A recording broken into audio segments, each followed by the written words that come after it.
Auckland region. They're now being recorded. Can I ask please make sure your cell phones are off so we don't get that interference? We are recording and our microlinguling applies on us if it is vegetation. The panel I'm going to introduce as a group and then leave Monty and the team to run themselves in the way they wish to share the history. But Monty, you have also met some George's people received this email. And there was this gorgeous looking guy with the most beautiful body. That's you, Monty. Was it weightlifting? Oh, Body building? a long time. So that's why everybody's here today, Monty. So Monty's a self-employed physiotherapist and full-time student. When I say full-time student, I think it's 3 degrees at the moment Monty is studying for. He's a life member and honorary historian of the Auckland Rowing Club, and he'll be presenting material concerning women's rowing, which was reported in the New Zealand newspapers from 1868 to 1955. So quite a history. Barbara Iverson, here beside Monty, has been a member of the Legion for 30 years. Huge time. Thank you for your support over all those years, Barbara. And finished 30 years of Masters rowing at the World Masters Games in 2017. I won't tell you what age that was, but it was a significant age. So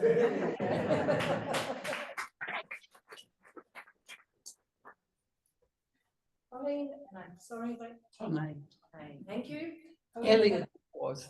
Colleen Tonei joined the Legion at Cyril Hilliard's invitation. Now, Cyril Hilliard is here. He was an iconic man in Auckland rowing, St George's rowing, for a period of 60 years, a huge length of time. And he was instrumental in setting up the Legion of Rowers and chaired their organisation, as well as many other things like the world rowing. He was one of the organising committee for the world rowing in 1978.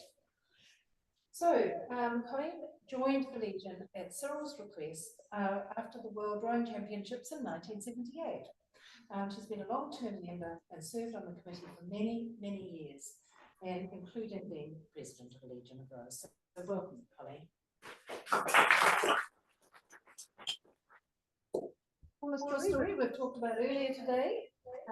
Started rowing in 1965 and represented New Zealand in Australia in 1966. Competed in the New Zealand Championships between 1968 and 1970. Retired after 1970 Nationals to spend more time with her family, but came back to rowing and competed in the Brisbane World Masters, where she won 2 gold medals, one in a women's quad and one in a mixed quad. Competed at the World Masters rowing, Karapiro, and 1 gold in the age double, and competed at International Regatta in Vanuatu in 1917. 1970, 2017. Oh my God, Etienne. Sorry, you made me very old. So old. And Paula, her whole life has been rowing because she married into rowing with Dudley's story and has supported Dudley with incredible of support for rowing across New Zealand. Lesley has significant recognition this year, where she had her significant contribution to rowing and was given an award at 1 level below a knighthood. That's the first, and only the second person in rowing that's ever received that, first woman, as a companion of the New Zealand Order of Merit. She started rowing in 1964 and in 1974 was a member of the Women's Rowing Crew selected to represent New Zealand at the World Rowing Championships. First ever crew to go to the World Rowing Championships representing New Zealand. Dedicated her life to supporting rowing and administration as well as a race official. She was the inaugural chair of the New Zealand Race Officials Group and has been instrumental in establishing consistent standards for race officials across New Zealand. Lesley is the only, this is a sad thing to say, the only female president of Rowing New Zealand, and she's a life member of Rowing New Zealand, and also is a life member of the Auckland Rowing Association, Legion of Rowers, and Auckland Rowing Club. So a huge pedigree in rowing. So what a crew we have here to share their history. I'll now pass over to Monty to lead the way. Thank you. Thank you, Sue.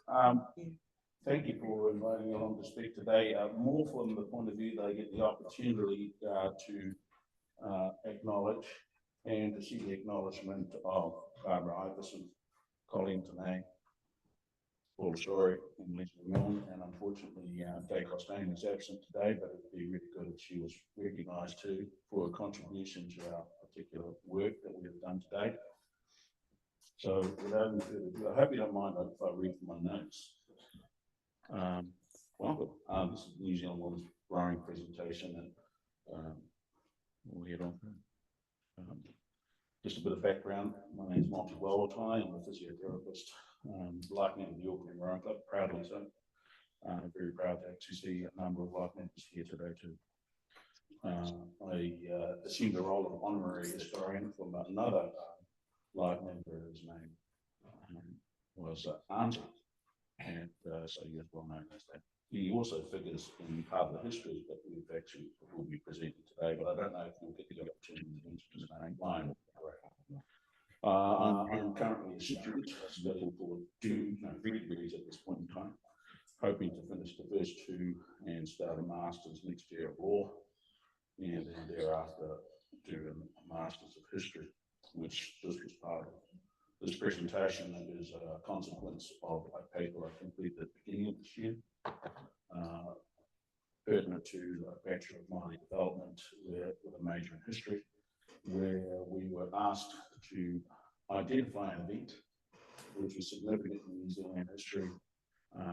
And so I just happened to see a photograph of the first women's fall competing in Milne in 1974. And the history that's associated with that was really, really pertinent. And we uncovered, well, I uncovered these 4 wonderful women who contributed significantly to the entire process of that. This particular presentation, my part of it, however, is concentrating on the media exposure of women's rowing that was reported in New Zealand papers throughout New Zealand between the 1860s and 1955, when the narrative will be overtaken by, first of all, Colleen and my fellow co-presenters. So let's move on to the first slide. The first reported ladies rowing race was actually reported in January 1868 in the One Thing Independent, and it was associated with the forthcoming annual Wellington Regatta. So that was the actual first reported newspaper article, just a single race. The next report was the Daily Southern Cross in January of 1871, where ladies were encouraged by the author of that particular article to not consider rowing unless they had learned how to handle a boat. By November of that year, some 50 beauties, as they are referred to, were reported to sign up for a rowing club in November of 1871.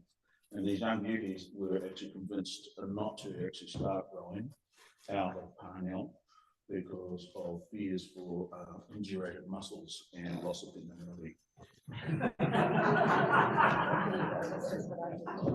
It must have been persuasive because no rowing ever actually occurred there. Okay, now ladies' rowing races did start to occur. They were reported in April of 1881 in Auckland as part of the Auckland Annual Regatta. Again in Ponsonby, so Auckland was leading the way in terms of allowing women to race. But if you look at the distance between that, we're looking at 2 years between 2 races.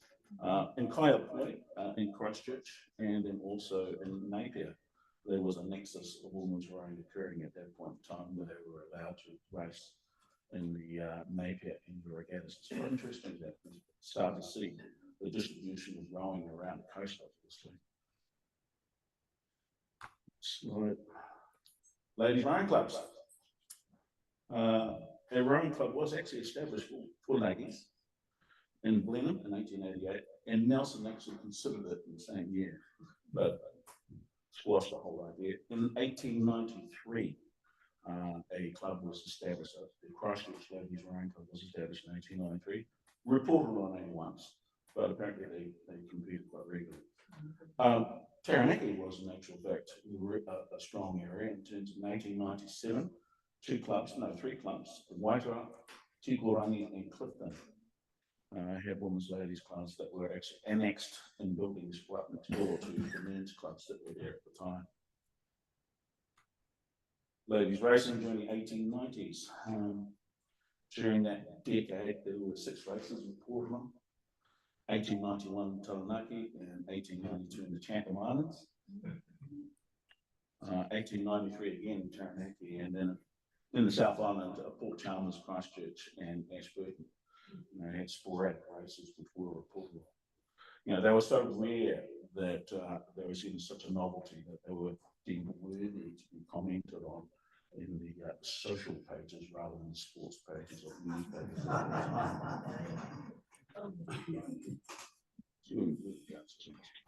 Sorry. Some of the photos that we've been able to draw from. This is the entire membership of the 1893 Christchurch Ladies Club. Fair number of members. And on the right was the 1895 Women's Wellboat Race, which was won by Waitara in 1895, raced off the coast. So they were usually racing wellboats in Fox. Next slide. During the 1900s, so as we moved into the 20th century, we started to see an increase in the amount of reporting of races, or indeed them occurring. Once again, Auckland features in the early part of the 20th century, and then we see a distribution between Taranaki and Waitara, and Otago, and Ngaroa and Wellington. So there was sporadic activity, but it was widespread around the country occurring at that time. Here's some images from 1900 and 1903, particularly from the Taranaki annual regattas at Waitara. And you can see that this is the kit that they used to race in. Wow. Oh, well, they were racing wellboats at that time, or they were, when slide seats were used, they were still using this up until about 1920s, and they used to put garters around the lower ends of their skirts. Scandalising me, showing off the shape of their ankles. Next slide. And once again, we had sporadic racing throughout that decade, 1910, all around the country, really, Wanganui, Ngaroa, and Port Nicholson, Christchurch, and Wellington, and also Littleton. So it was sporadic racing for women, and usually there were just 1 or 2 events. Just one event that was put on for girls racing usually, and where typically they tended to attract the largest amount of spectators, usually men. Ladies racing in the 1920s and 30s, same sort of thing. As you'll see that over the successive sort of decades, we've seen women's racing over a period of a decade. There's usually single-digit numbers of races that are being reported on, between 6 and 8 races. So basically, women who were competing were getting raced once a year. So it kind of highlights it. Now, for the same period of time, I did a meta-analysis in terms of 1860 through to 1930, in terms of the number of newspaper entries associated with the Auckland Men's Rowing Club, and there were just over 3,000 entries in the newspapers, as opposed to 75 women's entries. But gives you an idea of the bias in terms of what was being reported for women's rowing. Now, I also sort of forgot to actually note that by 1917, all racing ceased because of the First World War, and that had quite a dramatic effect. And so that also, whilst there was some degree of increasing numbers of women and increasing numbers of memberships in the women's clubs that were being established, they effectively died out during the First World War. And so rather than any clubs existing, we were back to having women racing and single events only at these various regattas. So the First World War not only had a significant effect on men's rowing at that time, certainly Auckland Rowing Club lost over 100 members, who were former and current members, and so either as a result of injury or because they just weren't able to carry on. So that sort of impact upon a men's club was quite significant, and the various clubs, one matter included St George's, didn't really get back on their feet again for another decade. So you can imagine the punishing impact that would have had on women's rowing at that time as well. Now, after the second, the really big thing started to happen in Auckland, and it was the Auckland Ladies Rowing Club. It was started by a woman by the name, a 17-year-old woman by the name of Violet Brandt, South African, whose family had immigrated to New Zealand, but she had gone to Sydney to go to university and had learned how to row there. So she came back and established the Auckland Ladies Rowing Club. They were originally started off at the North Shore Rowing Club for a matter of a number of weeks before their boat was expelled, and so they were temporarily sort of put up with at the Devonport Yacht Club, and then finally, about 6 months after its creation, they ended up occupying a leased property at the bottom of Curran Street, adjacent to the West End Rowing Club at that time. They were inaugurated in 1930. Like I said, briefly at these various clubs there in Curran Street. And in 1932, they were allowed to give an exhibition of what women were capable of doing just outside the West End Rowing Club. From that point, for the next 2 years, they effectively were really exhibitionists, so they were allowed to actually participate in the club rowing open days, the Auckland Regional Authority Rowing Association opening days, and they had a big procession with all of the clubs that would row up the Auckland Harbour, and ladies were allowed to occupy a space at the back of that procession.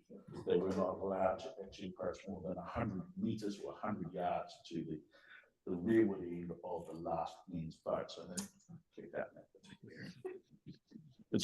It's interesting looking at the constitutional arrangements for the regatta. In 1932, mixed racing was arranged between the Auckland ALRC and Auckland Men's Rowing Club, but I think it was more for social purposes, really. But in 1933, they were invited to join into the Hamilton Rowing Regatta, when they had put on evenings down there, and they won everything. They won the single scull, they won the double, they won the four, and won every category to nationwide acclaim. It was reported down in Invercargill and right up at Whanganui. So it's really amazing looking at the reports associated with their success. And they effectively became, the most successful women's rowing club to date in the history of the country up until the Second World War, when they ceased to exist. And unfortunately, we have it on fairly good authority that they, when they disbanded the club, because they had met so much resistance, that they burned all their records. So here's Violet Brandt. This is the first crew that was established in 1930. The lady on the left is Violet Brandt. I don't know what her outcome is now. But they were incredibly well organised. They raced in regattas all around the central and upper North Island, and also arranged for a regatta to race against all of the central North Island women's rowing clubs in Whanganui in 1935.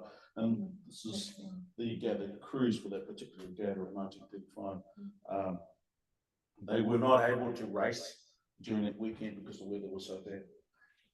But it's probably one of the the great, which should be considered to be one of the great photographs of New Zealand women's history, because that was where we actually had a collection of various women's clubs actually pulled together for the first time. It's only just been discovered as a consequence of Lesley Milne, and I think it's a photo that should actually be really revered as actually representing the commencement of organised women's rowing. And certainly, and there are other, obviously, there are other images out there. This will go down as a seminal image, I'm sure. So, at the outbreak of the Second World War, we met the demise of the Auckland Ladies Rowing Club for various reasons, reasons which we do not know. And it's sad that we've missed that. Now, rowing after the Second World War, just like the First World War, effectively fell to pieces, but we did have at that time, same time as the Ladies Rowing Club, there were 2 crews racing out of Mercer, 2 crews racing out of Ngāroa and Hamilton, and they were part of the Auckland Regional Authority Rowing Association, as well as Raglan and Te Awamutu. So what we're starting to see is that we're starting to see a concentration of women's rowing really starting to focus in on the Auckland region, the wider Auckland region. Sorry, so long. So after the Second World War, everything just stopped. There was no more racing. There was nothing reported in the papers. But the first reported post-World War II women's race was recorded in 1955 Easter tournament in Christchurch between 2 teachers training college Cox School crews from Bishop Julius and Common Hall. It was hosted by the Canterbury University Rowing Club. Crews were selected from a bunch of 14 novices from both of these, I guess, halls of residences.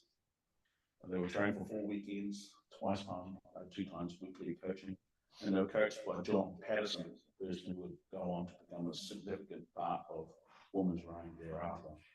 And he was a club captain of the Canterbury University Rowing Club. He was quoted in the Christchurch Star after the race. The race attracted a huge amount of interest, but this particular quote from him created even more interest when he said, "Give me female novice crews to train for the same period, and I back the female crew any time." So that's an attitude that he carried on in his subsequent career as a coach here in Auckland. Whilst this race occurred in 1955, by October of the same year, John had shifted to Auckland and had been convinced by Con Canby. Some of you may, I know you remember Con Canby, Barry, and to actually start coaching out of the Auckland University Rowing Club. And as a consequence of that, he would be really the fire starter for women's rowing in Auckland, and particularly via the means of the commencement of the Auckland University Women's Rowing Club. So that brings my particular section of the presentation to an end. I'll pass it over to Colleen, who was part of that whole process of the Auckland University Rowing Club. And thank you. I stand up.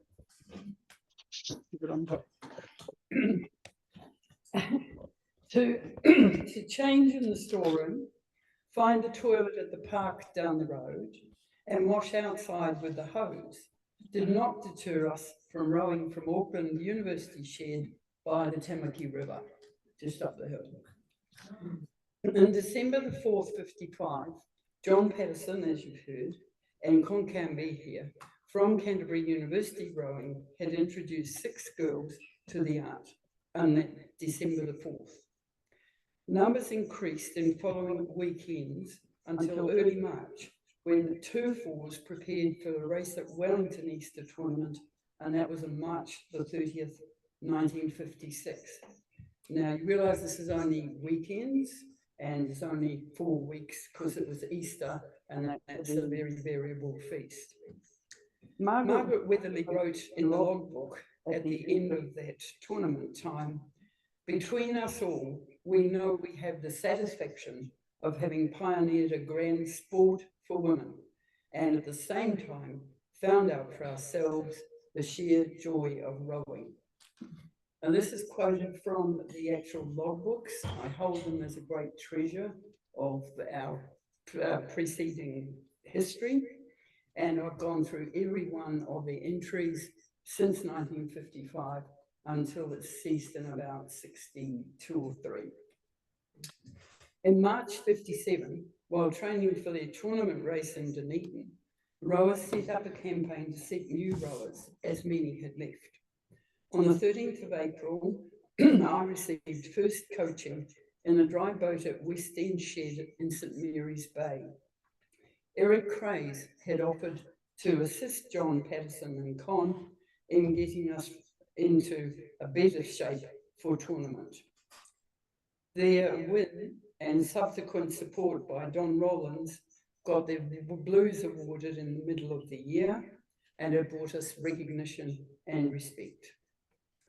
A second race was offered in December by North Shore, so the crew gathered 2 weeks before Bennett Shield Regatta after examinations, won well, and then all dispersed as you did until March 1958. Tournament was to be in Christchurch. So you see, we only raced 2 races a year. At the end of 58, Picton invited women to race, and they had some Wairau girls. And their New Year's Day regatta, after we'd done the North Shore Regatta, new crews were training around New Zealand at last. In 59, Ngaruawahia Regatta invited women's fours before the Auckland tournament up here, when the strokes of the crews attending the Auckland tournament were able to borrow a boat here from St George's, and it was the first women's 8 on the Tamaki, and we decided we would have a gathering of all those universities and try and set up a organisation for the whole of New Zealand. The then dispersed. At the end of Picton, yes, I'm sorry, I got lost. In 59, Ngaruawahia came, and then we published with Auckland University College had accepted an invitation from the International Women's Rowing Council Australia to compete in their national championships, and they were willing to help with internal costs. We were going international now. The hope of rowing around against Australian crews, however, was spoiled by injury and the departure of experienced rowers, but the domestic scene expanded in 59, when Whakatane Club invited women to their Boxing Day regatta, followed by Hamilton in January 1960, and even a race at Karapiro in February. Then on the 5th of March, we were invited to a race at New Zealand Championships in Picton, which I think Barbara will gloat about. Tournament in Wellington mid-April meant 2 Auckland crews could train and contest. Victoria University, we had 3 rows in June for winter training. In 1960-61, the season began with November, post-exam training, Whangarei Regatta on the 10th of December, and then Whakatane on Boxing Day, where we were in the fire station, good fun. I was invited to address the ARA AGM, having requested that clubs offer a women's race to encourage growth in the sport. A vote was taken and the voting papers were collected in my hat. Clubs seemed happy as long as women formed their own association and did not distract men rowers or their club organisation. Another development was going down to help those girls start rowing early February after the club had a race for the first time. They'd asked us along there, and there were 4 crews racing on the Waikato. At the end of 61, I went to Australia, and before returning to New Zealand, I had an enjoyable meeting with Sue Evans of Mossman Club. We wanted to further a plan that this time would send a crew to New Zealand, but early in 62, she had to drop the tour, inviting a New Zealand crew over to them instead. And all the newspaper items which Monty has found attested to big help from correspondents like Dorothy in the 8 o'clock, all bemoaning, oh, this won't happen, isn't that a shame? As did so many Auckland University rowers, I have loved every aspect of the sport, from constant maintenance, fundraising, recruiting, racing, training, coxing, and coaching over all these years. I value the assistance of so many who helped our sport succeed.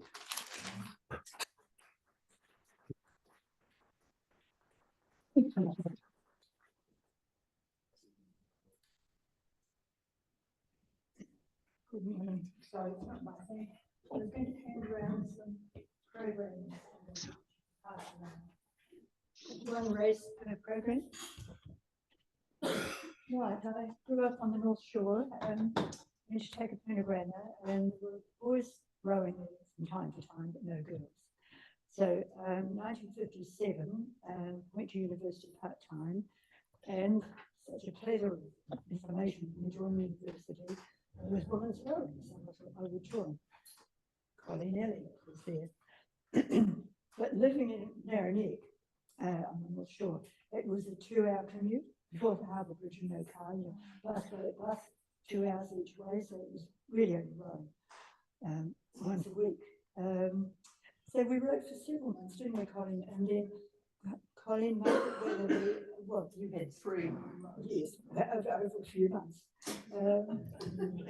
And Margaret Weatherly, they wrote to other clubs to see if they would take us in.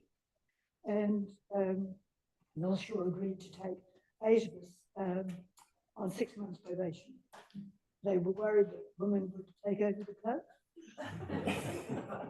Following year I was secretary, but no, they were very good to us. We were allocated a clinker floor. It took quite a lot of work getting it up to date. Would you remember Jack Curt? He did a lot of the carpentry on it. And my fall, we were coached by Brian Hawthorne. So belonging to a club, we got to a lot of regattas, which you see there. But transport was by bus, with the boats on top of the bus, and the oars in the aisle. So you had to sort of walk over. And my husband tells us that when the bus was going under the railway bridge at Huntley, they had to let the tyres down. Can you tell me about these stories back? What did we say? No, I can't remember which of the 2 fiction regattas, whether it was the New Year or the New Zealand Champs. Monty. Coming back by bus, we got across Cook Strait, and it was about, I don't know, midnight, early hours of the morning, and the driver decided to push on. And of course, daredevil, he went up to the front of the bus, crouched down, and talked to the bus driver to keep him awake. But going through my area, there was this great swathe of bear skin. You may be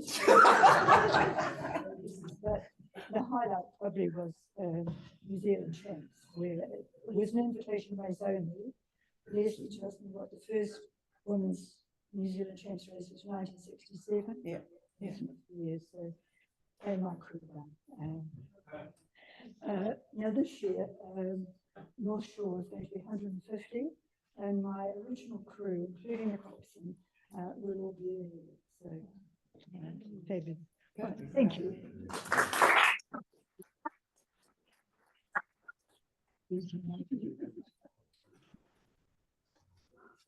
It's Gay.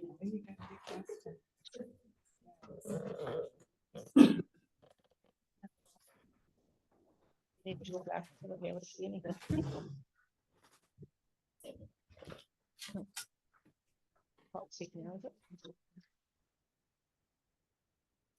Again, I have to read these notes because unfortunately Gay couldn't be here, so she has sent me her notes. So I shall read them to you. I'm a relative newcomer to women's rowing compared to Barbara and Polly. as I started rowing in November 1959 after a friend suggested I try it out, only to find myself competing for bow position in the 1960 varsity tournament crew. Although we rowed from the Auckland University Rowing Club at Panmure, which is now the Auckland Grammar Clubhouse, we were a separate club, the Auckland University Women's Rowing Club. The male rowers kindly let us use a very small room with no facilities. To make a statement, we defiantly painted it a very bright Barbie pink. We were permitted to use a clinker coxed fore for training. We carried that heavy boat up and down the hill from the club to the Tamakaki River. It was a strict eyes in the boat, as we were advised by our coaches not to fraternise with the men. We were there to row, not to mate. This is gay. In 1960, we were lucky to have a sympathetic regatta organiser, who included invitation ladies' cox fore races on their programs. Ladies' races were always 1,000 metres long. Those were the days when women had no marathon at the Olympics. We were not perceived to have endurance. There was also the old men's tale that rowing would make childbirth difficult for women. Great to see two recent mums win gold in the double sculls at the Paris Olympics. To enable us to compete, we borrowed boats from friendly clubs at regattas, and usually our opposition consisted of North Shore and Whangarei women. We needed to obtain our own plant. We had to raise funds. One method we used was raffling meat parcels in public bars, which was successful but didn't raise enough money. Colin Cords encouraged us to put on a ball and provided us with superb advice. We couldn't have done it without him. A large tureen of curry was cooked the day before the ball, only to turn green overnight. It had to be tossed. The ball was a great success, which encouraged us to hold it as an annual event. The balls were held in what was then the West End Rowing Club, which later became Sales Restaurant. We raised enough money to buy a boat. Auckland Rowing Club offered us a B&B. You'll remember what a B&B is, I'm sure. We agreed to the purchase, but before we could seal the deal, Auckland crashed the boat. They haven't changed, have they? They're still crashing. This is in the early 60s that this happened. They patched damage and the sale went through, but we were very disappointed that they would not reduce the price due to the damage. Yeah. I was involved in organising what we christened the first ball of the year for the next few years, with my last occurring in 1966. There had been contacts with the Australian Women's Rowing Association prior to 1966. Lynette met with Margaret Agnew, the then Secretary of Victoria Ladies Rowing Association, when she was visiting New Zealand. And from that meeting, the invitation for a New Zealand crew to compete in the 1966 Australian Women's Interstate Cox Fore Championship emerged. So she has a blazer exactly as I had, because she was our manager. Lynette pulled a strong team together for the trip, with Eric Craves as coach and Bill Compton as cox. I asked her how the crew was selected. She replied that it wasn't difficult, as there weren't many of us. A meeting chaired by Don Crute and attended by Rose Evans from the Australian Women's Rowing Council was held on the 10th of February 1966. Lynette proposed, and I seconded, the motion that a New Zealand Women's Rowing Association be formed. On the 13th of March 1966, another meeting was held, where that association was actually formed, with Lynette elected president.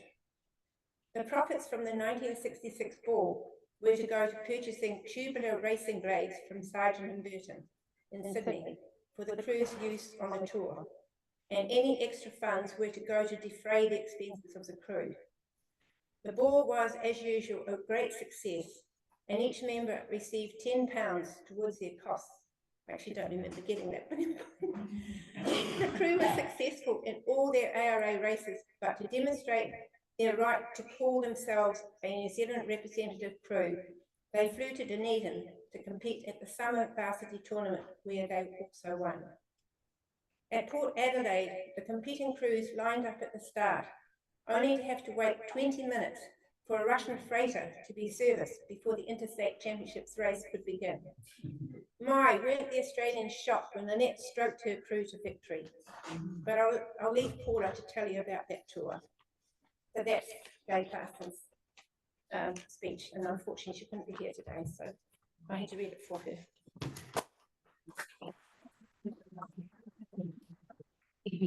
So now I have mine, which will deal with me. I began rowing in 1965 for North Shore Rowing Club. In 1966, I was selected as a member of a women's Cox 4 to compete in the Australian interstate competition. 5 women were selected: Lynette Skelton, Auckland University; Jenny Broadmead, experienced rower from England; Hilary Vaudrey, Lesley White, and myself, all from the North Shore Rowing Club. Gay Parsons, now Gay Costain, was appointed as our manager, with Daphne Roberts joining the team as our New Zealand Women's Rowing Association representative. Excuse me, I was shaking.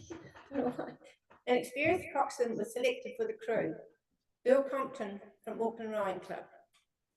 Our coach was Eric Craze, former coach of the New Zealand rowing squad, which competed at the 1964 Tokyo Games. So he actually coached Dudley as well. We trained at Lake Pupuki with mileage rows at Mercer and Lake Karapiro and regular erg tests. Whenever it could be arranged, we raced at men's regattas. In order to be able to represent New Zealand and wear the silver fern, we had to form the New Zealand Women's Rowing Association. This was actioned in 1966. Some of this is doubling up, obviously, with Gay. We competed up and down the country wherever there was a women's race on the program. We won all our races, which justified our selection to represent New Zealand. I learned very quickly to not mess with the coach and his program. So close your ears, you two. Because I had a family commitment over a weekend when we were still in training before leaving for Australia. I advised Eric that I was unable to join the crew that weekend. That was a foolish move on my part, as when I returned, Eric announced that I was no longer a crew member and that I was from now on to be just the reserve. I was, of course, gutted.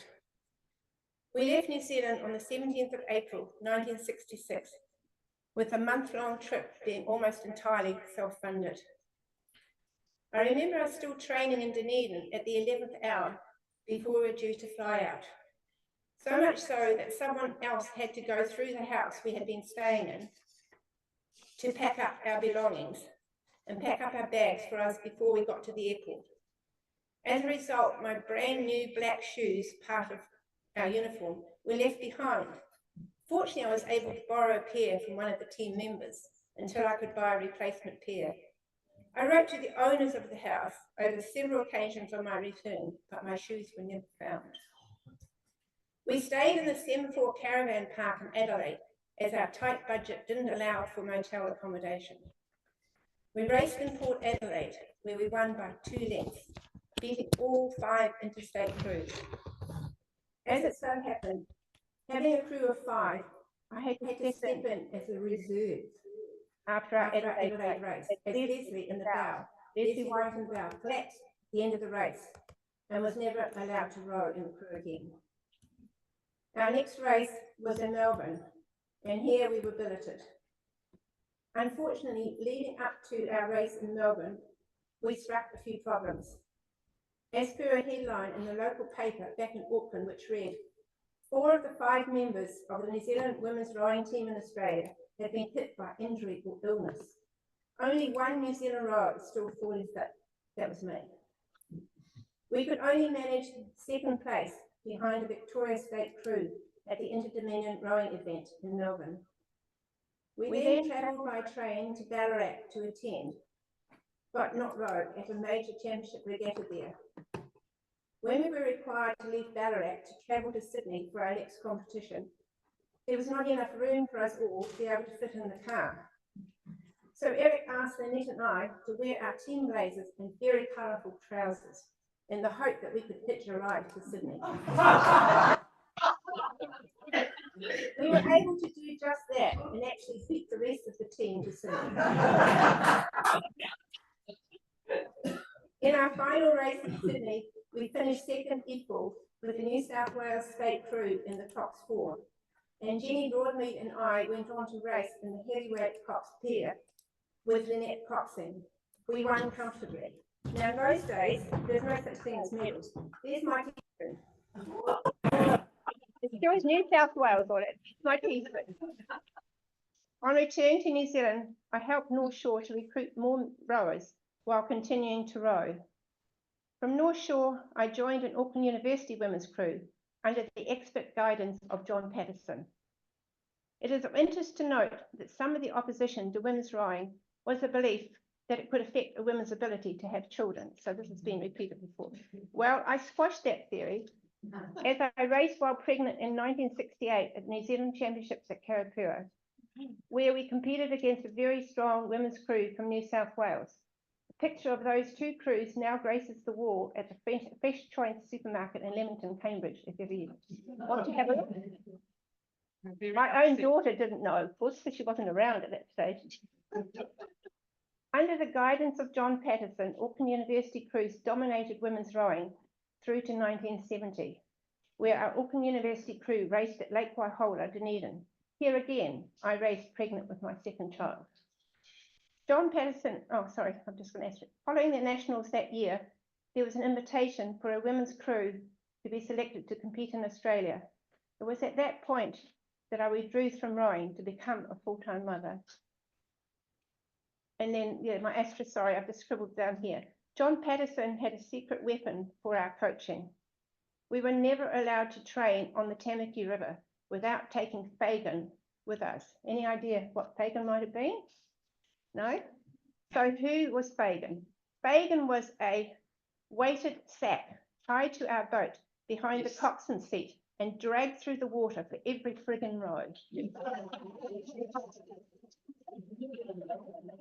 It worked for a very successful cruise. It used to be a mop. Yeah, that's right. So some memories of the obstacles we encountered in a male-dominated sport. North Shore had a keen rowing recruit who, through parent intervention, was told to quit rowing as it would give her large, unfeminine muscles. She was never seen again. Women rowers, according to Eric Craze, our coach, should not be allowed to have painted fingernails. So for our official team photo, he said to me, cover up your fingers. At the start line of a women's race at a Mercer regatta, Lesley will remember this very well, the male umpire advised that the race would be judged on style alone and not speed, as he would be judging on the basis of the prettiest looking crew becoming the winner of the race. I kid you not. Style racing. And that's the end of my speech.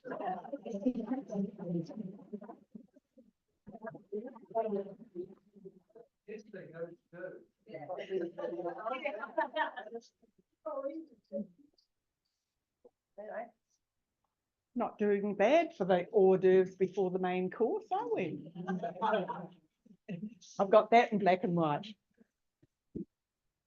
So I'm going to take over after when Paula pulled out of the race in 1970 at Waihola, we were absolutely shocked because we thought that we were going to be going to Australia as the New Zealand crew. And so that was the beginning of the squad system for women. And those of you all know what the squad system is when nominations are called for and trials are held. So that's what happened after that race in 1970. And so John Patterson, our coach, was very, very unhappy with us because he felt that we were just chasing the silver fern and we were just looking at for a little bit of tinsel, and which was, of course, we weren't. We just wanted to prove ourselves.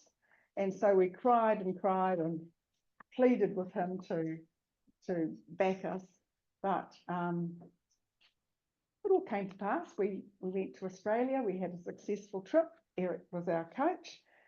And I've got to say here that we always had coaches.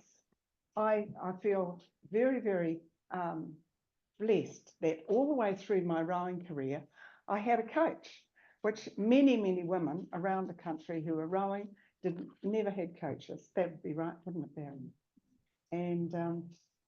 And we had a lot of people in Auckland who were behind us, people, influential men like Eric and Don Crute and Cyril. What would we have done without Cyril? And Don Rollins, people like that who were, you know, they could see what we were trying to do. Anyway, so trials were held on Pupuki, on the odometer, and Eric was our coach, and Lynette Skelton, but she was Lynette Russell in those days, was the manager. We won the Open Ladies 4 event and the Ladies Open Pair and the Jubilee Fours at the Australian National Championship Regatta. In 1971 at Karapiro New Zealand Champs, there were 10 crews. So I just wanted to give you a bit of a picture that women's rowing around the country was actually growing, you know, which is what we were really trying to foster. And following that time, Lynette moved to Australia, following her heart, and she lived and rowed there until finally coming back to New Zealand in 2016. So she had a long history in rowing in Australia as a master all over the world, coming back to New Zealand eventually with 400 medals and all the Legion regattas. And all the, yes, that's right, she did. So I just wanted to also come in here with Liz Cato's story. Liz Cato was my sculling mate in single sculling, partner from time to time, you know, an adversary, much stronger and bigger than me. But she decided to row in Australia following the 1970 race. And she went to Australia to row, and she raced in Sydney. Howard Croker was her coach, and she won the Australian women's title, and which was no mean feat in those days, because every year it was being won by a lady called Shirley Graham, who was, you know, pretty upset that this Kiwi had trounced her. But Liz wanted to go on to Europe, and when she got to Europe, she was not able to row as New Zealand, because the New Zealand selectors who were there at the time refused to allow her an entry. But however, she had borrowed a boat and didn't disgrace herself, and eventually she was allowed to enter as New Zealand. So that was a little milestone as well. So, so after coming back to New Zealand now, after Paula, I took over as the secretary of the New Zealand Women's Rowing Association, and Cyril Hilliard was our president. And Cyril, as we've said, was a great backer of women's rowing. And Cyril and I, along with the ARA representatives at the time, used to attend the New Zealand Council meetings, annual general meetings, always in Wellington in those days, where sometimes I was able to speak and put the case for women having their rightful place under the banner of New Zealand rowing. We were trying to move towards that amalgamation of the New Zealand Women's Rowing Association with the men. Amalgamation came properly in 1974. But first of all, we had, in 1973, we just had speaking rights only. And I don't quite know how this was going to work. Anyway, in 1974, following the IOC decision to allow women to row in the 1976 Olympic Games, that was the catalyst really for women being able to have, also for Auckland Rowing Club, because I wasn't, even though I left Auckland University Rowing Club and followed my coach up the river to Auckland Rowing Club, but I was unable to join until after 1974. even though I was using their boats and etc. Hey, Barry, never mind. Okay, so the remit that we put to the New Zealand Rowing AGM was that New Zealand rowing, women's rowing, take its rightful place in New Zealand rowing, now that women's rowing has become an Olympic event, and that New Zealand women's rowing be given equal opportunity of overseas competition and be treated as an integral part of New Zealand rowing team membership, financial aid and equipment. So that all went through. However, following all the amalgamation, we were definitely not entitled to wear red coats. Oh no, so blue coats, which I'm very proud, were introduced, and one of the illustrious Olympians, not Dudley Storey, but Warren Cole, said to me, Lesley, if women ever wear red coats, I'll burn mine. So I did. And as you can imagine, I was very tempted to hand him a box of matches. So the dissolution of the Women's Rowing Association came soon after, with a women's subcommittee under New Zealand Council of Cyril Hilliard and myself. And we organised women's coaching schools and a networking system for women rowers across the country where we could share strategies and ideas for growth around the country. New Zealand Rowing was called a council in those days before the present day board system was introduced, and the New Zealand Women Rowing Association handed over the princely sum of $490 to Row New Zealand as all we had left in our coffers. It's worthy to say too that schoolgirls were given a race from time to time in the early 1970s as well. Sometimes it's difficult for people rowing now to understand that regattas were all adults, you know, and that our boat park was where Rowing New Zealand area is now. You might remember, you would have been very young. And so that was the boat park. So if you can imagine, all of the area which was now occupied by boats and crews and all the rest of it, that's where we all stayed in caravans. We're all in caravans and you remember, don't you? Even I remember that. Even you'd have been a little boy. Yes. Anyway, so other boat classes for women were gradually introduced. The Coxless Pair in 1969, the Patterson Cup, which is still being presented, as is the Skelton Cup for women's Coxless 4. The single and the double in 1972, the lightweight single, and the 1984 Los Angeles Olympics was the third Olympics to have women's rowing. That was the last for 1,000 metres. That was the last Olympics, where women raced only 1,000 metres, because after that 2,000 metres became the norm. Thank goodness. Anyway, so following amalgamation, New Zealand Rowing Association agreed to allow trials to take place for a women's representative crew in 1974 to row at the World Rowing Championships in Lucerne. And Liz Cato and I had been doing particularly well in singles and doubles, and we were fondly hoping that we would be selected as the crew. But the selectors had other ideas, and rightly so, as I look back, because then they selected two much younger girls than we were, and 4 was selected to represent New Zealand. And so that 4 was Liz Cato and myself, as well as 2 young girls from Porirua Rowing Club, Marion Hall and Robin Mattison. They were only about 16, 17 years old. No coxswain was selected at that stage because it was presumed that we would share the coxswain of the men's 8. So we were together in Christchurch in April for a trial period of 4 weeks before the final permission was given. Now, there's a lot of detractors around in those days, particularly in the South Island. There wasn't much women's rowing in the South Island in those days. So quite often we'd be rowing along the Avon River with a line of men along there. We were thinking, you know, we know you don't want us to go at all.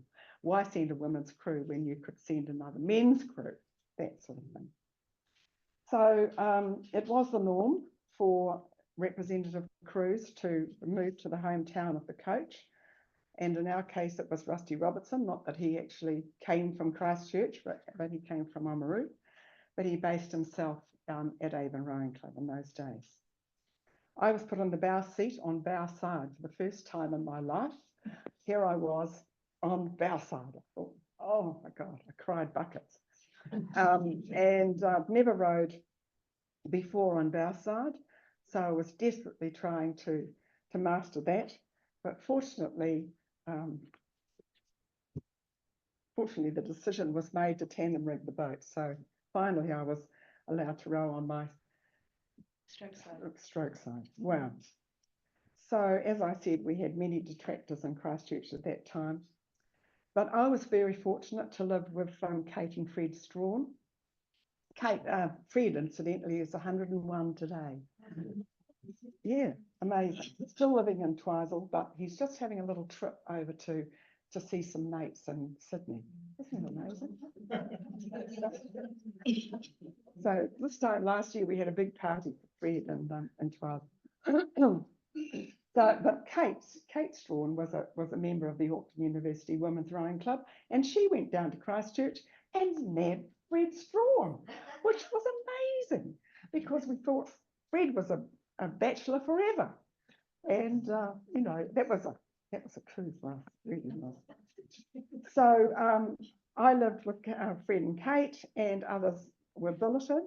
Liz got a teaching job. I was on leave from my teaching job in Auckland, so I was washing cars and taking them off to have warrants, and then I also got some office work. So any spare time was spent raising money. And so the news came that we had to have a female coxswain. Well, there weren't very many female coxswains around the country. So the message went out and 3 were sent down to Christchurch. And Rusty, me being in the bow, Rusty said, Lesley, whose voice do you like the best? They were also very, very young. And finally, Vicky Colville from Te Awamutu Club was chosen. So we trained alongside the men twice a day, lots of running and gym sessions, lots of running in the dark and the fog and the fire smoke filling our lungs. And in between times, the very famous Sam Lewis used to take us through our paces at the gym. It was a big team with several men's crews travelling with us. And I haven't really got time to tell you all about the regattas we went to, but one funny but awful thing that happened to us when we were training in Hamburg, I think it was. We were just training in a borrowed boat outside a rowing club, and along this course there were steel structures with holes all the way through down, you know, as if it was holding up a judge's tower or something like that. Anyway, Vicky had called for us to do a piece, and off we went flat out. And next minute, crunch, the bow ball went right through one of these holes in the upright. And me, and being in bow, I was just absolutely just about jettisoned out of the boat. And frantically back down, didn't make any difference whatsoever. And we looked around to try to find Rusty, and he'd disappeared behind a tree. We saw his white tracksuit just sort of. So anyway, we couldn't shift this boat. And finally Liz whipped the top off and jumped out of the boat and went around behind me and trying to pull the boat out of this hole. But in the end, we had to signal to the bank, and somebody came out and with a saw and sawed off the end of the boat, borrowed boat. Oh, we were very embarrassed. Excuse me, Liz, I do Oh, sorry. Fine, Sorry. At the Lucerne World Champs, we were awarded a yellow card by Tommy Keller for being late to the start. We were third in the petite final, 9th overall, but not last. We were rather devastated, absolutely devastated. I think it was one of the worst days of my life because we had been told and built up so much that women's rowing would deteriorate really badly when we got home if we didn't do well, because the whole of women's rowing was resting on our shoulders, and it was quite a burden really. So anyway, we took comfort in the fact that we weren't far off the pace. But looking back, each member of that crew gave back in spades. Marion Hall representing again several times and eventually becoming New Zealand representative coach, still coaching in Marlborough, and Marlborough RPC coach for many years. Robin Maston, once again, similarly representing again and coaching. Liz Cato and her husband, she came home and got married, and she and James Whiteman started Hamilton Women's Rowing Club and won the Centennial Oar and the Centennial Scull in the same year at Horowhenua Championships that year. So that brings to a close right up to 1974. But instead of saying, you know, the rest is history, I just want to tell you a little bit of the Olympic history for women's rowing, in case I'm sure you're aware. But in saying that, since 1974, New Zealand women rowers have won 12 Olympic medals, 5 of them gold. In 1988, we won a bronze with Lesley and Nikki in Seoul. They won a bronze. 2004 in Athens, the Eva Swindells won gold. In Beijing in 2008, the Eva Swindells once again, another gold. 2012, in London, Juliet and Rebecca Scowen won in the pair. They won a bronze. 2016 in Rio, Rebecca and Genevieve Berendt won a silver in the pair. In Tokyo, of course, Emma won a gold, and Kerry Gowler and Grace Prendergast in the pair won a gold, a silver in the women's double, and a silver in the women's 8 in Tokyo. So it was fantastic, really, wasn't it? And of course, as we know, in Paris, we've just finished that wonderful display of rowing in Paris with Emma and a silver, and our mums, Brooke and Lucy Spores, winning a gold medal, and our 4 winning a bronze. So the future's looking good, I think.